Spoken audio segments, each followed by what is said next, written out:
I will take heed to my ways, that I sin not with my tongue.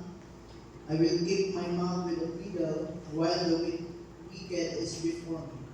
I was dumb with silence, I held my peace, even from good, and my sorrow was stilled. My heart was hot within me, while I was using the fire burned.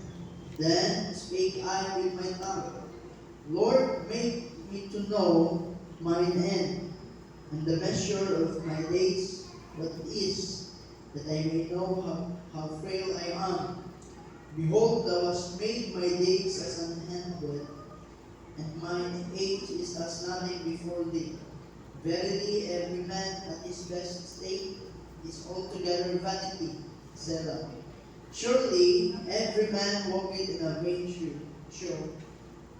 Surely they are disputed in vain. He heapeth up riches, and knoweth not who shall gather them. And now, Lord, what wait I for? My hope is in thee. Deliver me from all my transgressions. Make me not the reproach of the foolish. I was dumb. I opened not my mouth, because thou didst it. Remove thy stroke away from me. I am consumed by the blow of thine hand. When thou rebukest thus to weak men for iniquity, thou makest his beauty to consume away like a moth. Surely every man is vanity. Selah. You hear my prayer, O Lord, and give ear unto my cry. Hold not thy peace at my tears, for I am a stranger with thee, and a sojourner as all my fathers were. O spare me, that I may recover strength before I go hence, and be no more. Diyos ko ba panalangin sa inyo. Tulong, let us pray. Thank you, Lord, sa gabi mo na gihatag sa katapusan. Thank you, Father God, sa panalangin. Salamat po, Diyos, sa adlaw usog. Gihatag ka na. Salamat, Amahan. Sa Brother J.K. ang nabot sa ini. Salamat po, Diyos, sa protection. Sa sogan, isang klase ng mga mabulong, na sigutan karon, pagkain kami Ginoo, kami sa mga kaalam, na dito gusto kita pusan sa mga Jesus. Amen. Okay, sa magkasama yung gabi sa tanan. Now,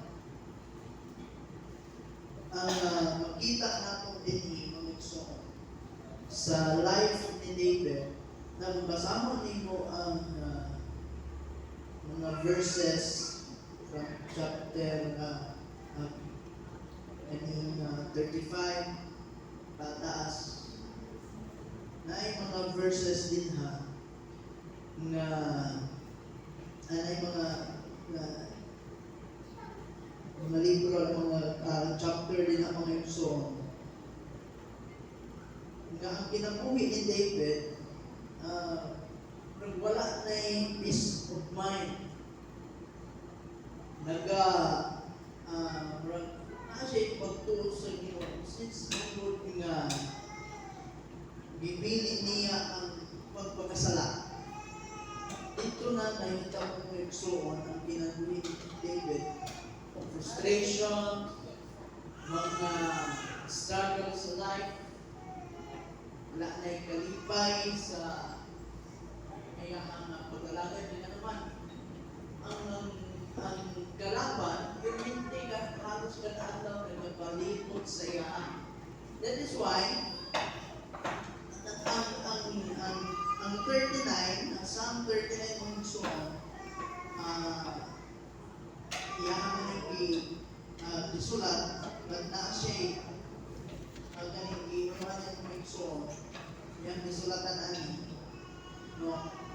Nga, ako kung nagtawag ako din may imagine din mo kung ang giingon ni David din sa sitwasyon ni David, kung naa ka sa imong life karon nga struggle, frustrate ka tungod kay ang yawa, grabe ang pagpamuhat sa kinabuhi, sa family, sa mga personal na life, sa church, grabe ang struggle. So, kung nataw na ito ni Amber, ang 39, maulit ang discipline sa Ginoo.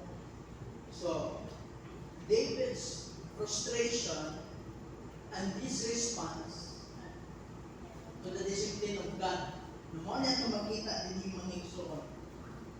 David's frustration and his response to God's discipline.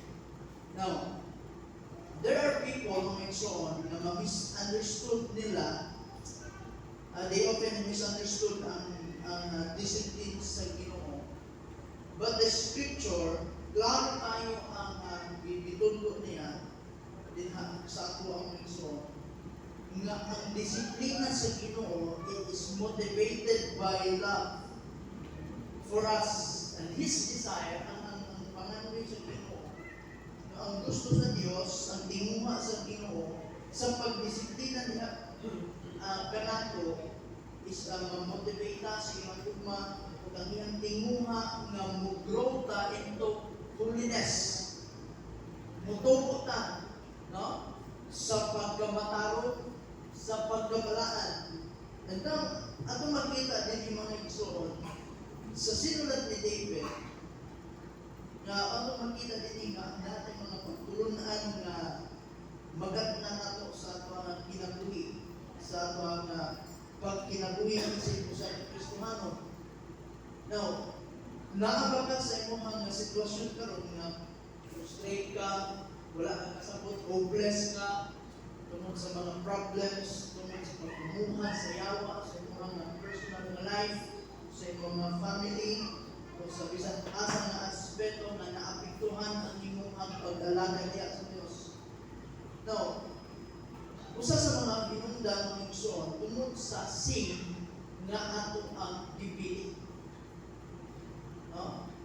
Mao na nga dinhi ato makita ng igsoon, God allow discipline sa life ni David para ma-realize niya kung unsa ang iyang gihimo, kung unsa ang attribute ang kinaiya sa Ginoo nga mapakita, ma-experience, nga ma-manifest ng igsoon sa patagusan. Na mo ni ang makita dinhi in verses 1 of sa 3, David chose to keep silence mga igsoon. Tungkol kay ingon niya dinhi, David was very careful to not to speak. Nga naman, ingon niya dinhi, ingon pa dinhi sa Bisaya, miingon ako sa akong kaugalingon, bantayan ko gayon ang akong mga libok. Nang nakaingon si David ani, o ligayan ko nga makasala pinaagi sa akong sinuntihan. So naay pagkontrol sa dila, no? Niya, pugman ko gayon ang akong baba samtang anaa ako sa duol. Sa akong duol ang daotang mga tao. Now, it means mga igsoon, meaning na sa panahon ni David, nagpapalibot kaniya ang mga daotang tao. No? Ang mga kalaban. O niya, ingon niya din sa versikulo 2, busan nagpakahilom lang ako, wala gayon ako musulti. Kipugnan niya ang iyang baba, na di siya makalitok, di siya makaistorya, kanya ginabantayan niya ang mga lihok. Apan wala kini makatabang ka na to. Sa iyang pagpugong sa iyang dila, pagpugong sa iyang baba, wala nakatabang kaniyang mga igsoon. Apan wala kini makatabang harap na nga naman. Ingon niya, kay misamot Panginoon kasakit nga akong ang kasakit nga akong dibati. Ingon sa 3, nabalaka gayud ako pag-ayo ug sa pagsigi ko ug una misamot pagayud hinuon ang akong kabalaka. Now, tungod kay mga igsoon, ang pag-choose ni David nga di sa kaning magpakahilom lang siya, wala may work. Kaya nga naman, o ato mong makita din yung mga igsoon nga si David, nag-amping siya sa paglitok sa iyang mga dila, paglitok sa iyang baba. Tungkol kay ito na nasa sa frustration si David, ang mga igsoon, wala nakita ni David in that time ang loving discipline sa Diyos. kay na-frustrate siya. So, ang feeling ni David nga hopeless na siya. Kaya naman halos kada adlaw ang dautan, ang kalaban nagpalibot sa iya. Yang ginapugan ni David, bantayan ko ang akong ihog, bantayan ko ang akong halikayan ko mga sila pinahagi sa akong sinultihan. Kaya naman nag-amping siya, mapag-question siya sa Dios sa action sa Ginoo na iyang gihimo in the presence of the unbelievers.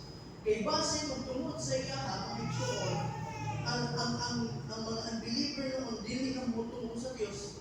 The unbelievers will distrust God tungod sa iyang testimony na dili siya makapugong sa iyang mga sulti. Now, atong makita din yung pagtulunan, atong magwaan at pagtulunan din yung mga igsoon. Na sometimes, there is good in kagitan na itong mga igsoon. Kung wala lang matay kaayuhan na ipagawas sa atong bakba, mas maayo na magpagaliw na lang ta. Kung di man kini maka-edify, maka-encourage sa kadagsa, kung mo na hinungdan na ang unbelievers dili na mutuo sa Ginoo, dili mo salig sa Diyos tungod sa imong pinapakita, mas maayo na lang magpakahilom. No? So ako makita din nga in the book of James na din ang mga igsoon ang isaysay niya tungod sa dila. No? So ako makita din pero wag niya ni natatabang mga igsoon kaya naman mas misabot na nun ang kasakit na iyang gibati.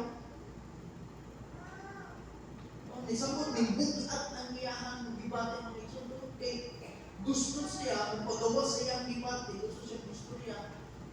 Pero ato makita din yung mga igsoon.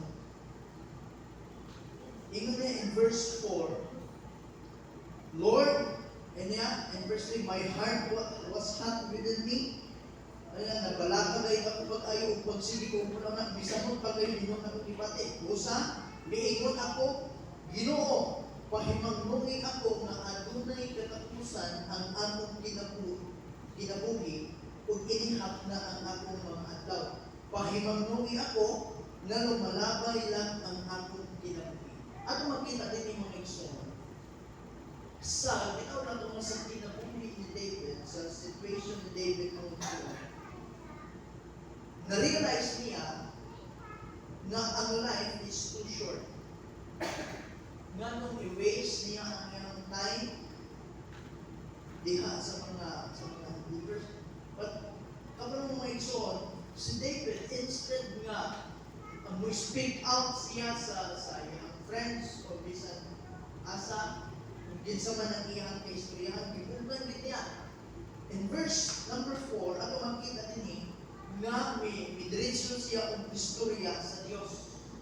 Na mo niya nakalindot mga igsoon. Kung ano na tayo mga kabugaton sa kinabuhi, ano na tayo mga struggle sa mga life, dahil mga butang na usahay, hindi natin pwede isulti sa mga kahigalaan.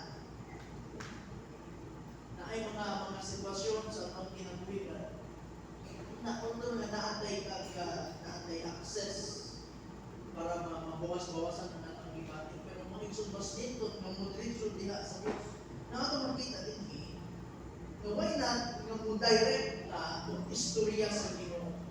Na mo niya din, Lord, make me to know my end and the measure of my days, what it is, that I may know how frail I am. Pahimangnungi ako nga adunay katapusan ang kinabuhi. Tungod kay siguro na sa sitwasyon si David nga gusto na siya siguro umawa sa kalibutan. Mauna na ino niya, Ginoo, pahimangnungi ako nga adunay katapusan akong kinabuhi o inihap na ako mga adlaw. Pahimangnungi ako nga lumalabay lang ang ako ang kinabuhi. So ato makita din ang reality sa kinabuhi. Gusto ni David na naibalaan niya kung kanusan ng katapusan sa iyang adlaw. Nawala na sa akin kung igsoon kung kanusa ang katapusan sa akong mga adlaw. Ganun kaya number 1 ang makita nila, ang Diyos ay naghimo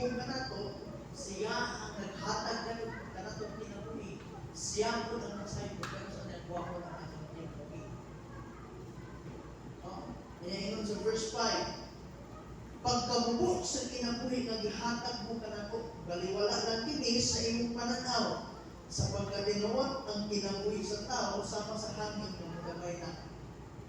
So makita na ito din mga igsoon, although makita na ito natulong 70 years old, taas-taas na kaya na, pero sa pananaw sa imo mga igsoon, bubok ragin kayo na. Ito makita din mga igsoon, ang kamaturan sa pagkinabuhi. Kung sama sa anino nga mawala sa science, nagkapoliti ang tao sa mga lugar na walay kapusnanan, nagatigog siya pahanti apan wala siya masay kung siya makapahimulos din kung mamatay na siya. Naman ito makita ko yung so, last week, ito ang katunggihan ni Alexander the Great, kung mamatay na siya, kung pinagkagabes, nagtugtos, kung papasahan mo siya ang kumon, kung niya ipagawas ng iyang kumon, kung niya ang mga kabdangan, mga jewels, mga kwarta, yung mga treasure, yung labay sa naman. Ipakita dito niya kung saan yung sa kamaturan. Ako din si David. Nagkinsa may makapahimulos anak. No? Kung nagkatigog siya pati, apang pula siya masay, hindi makapahimulos hindi kung mamatay na siya.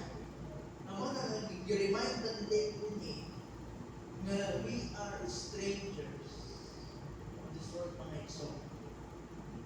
We are in this world, but we are not of this world, mga igsoon. Di ata na yung kalimutan, pero dili ka magdugay ni Diyos. Kung tinuod na kaluwas, nakaangkon ta sa kaluwasan, sa tinuod na kaluwasan, naghihatag sa Ginoo sa tuwa, then our citizenship, mga igsoon, is in heaven.